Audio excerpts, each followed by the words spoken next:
Hello buddies, welcome back to Divya's kitchen. ఈరోజు మన కిచెన్లోని special ఏంటి అంటే కోడి లివర్ ఫ్రై. వేడివేడి అన్నంలో పప్పుచారు వేసుకొని ఇది నంచుకొని తింటుంటే ఈ జన్మకి ఇంకేం కావాలి అన్నట్టుగా ఉంటుంది. మరి సింపుల్ రెసిపీ ఎలా చేసుకోవాలో చూసేద్దాం రండి. ఒక ప్యాన్లోకి 3 టేబుల్ స్పూన్స్ ఆయిల్ వేసుకొని ముందుగా కడిగి పెట్టుకున్న లివర్ని యాడ్ చేసుకుందాం. నేను ఇక్కడ 1 kg లివర్ని తీసుకున్నాను.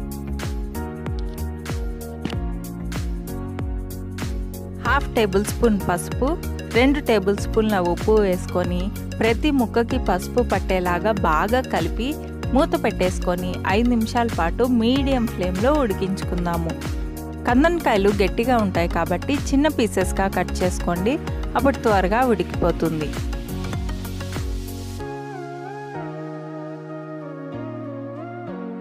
రెండు టేబుల్ స్పూన్ల అల్లం వెల్లుల్లి పేస్ట్ వేసుకొని ఒకసారి బాగా కలుపుకుందాము.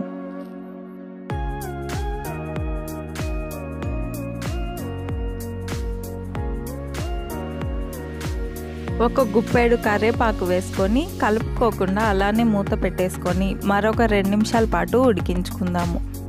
మనం ఎక్స్ట్రాగా వాటర్ యాడ్ చేయాల్సిన అవసరం ఉండదు. ముక్క ఉడికే కొద్దికి అందులో నుండి రిలీజ్ అయ్యే వాటర్లోనే ఉడికిపోతుంది.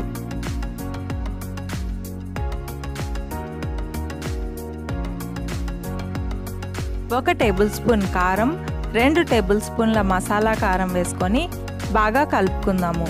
మసాలా కారం మీ దగ్గర లేనట్లయితే మామూలు కారం అయినా వాడవచ్చు.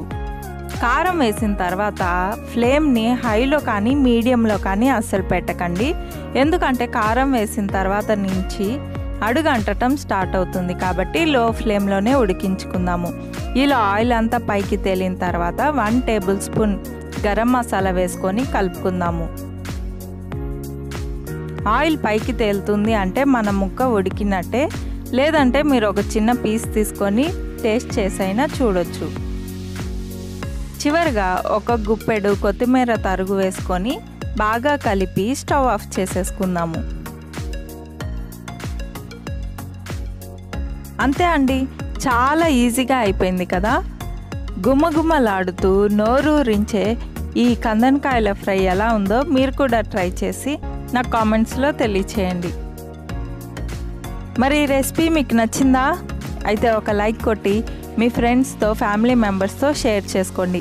మరిన్ని టేస్టీ అండ్ వెరైటీ రెసిపీస్ కోసం మన దివ్యాస్ కిచెన్ ఛానల్ని సబ్స్క్రైబ్ చేయడం మాత్రం మర్చిపోకండి. అలాగే దాని పక్కనే ఉన్న బెల్ ఐకాన్ని కూడా క్లిక్ చేయండి. మరొక రెసిపీతో మిమ్మల్ని కలుసుకుంటాను. Until then stay healthy, stay safe. Thanks for watching this video. Bye.